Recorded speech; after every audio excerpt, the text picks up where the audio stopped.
Los mejores exponentes del Jiu-Jitsu estuvieron presentes en la Ciudad de México en el torneo Eddie Bravo, uno de los mejores del mundo. La Ciudad de México fue sede del torneo Eddie Bravo Invitational, que reunió a los 16 mejores exponentes de Jiu-Jitsu brasileño de la división de 35 libras.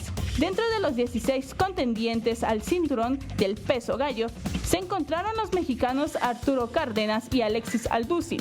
Cárdenas inició su camino por la gráfica sometiendo a Pablo Rogel tras 29 segundos de combate en los octavos de final, pero más tarde cayó ante el campeón de la división, Geo Martínez.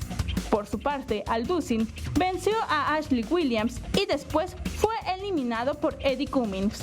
La final se disputó entre Martínez y Cummings, tras la cual Geo Martínez se proclamó bicampeón del torneo luego de terminar el encuentro en tiempo extra.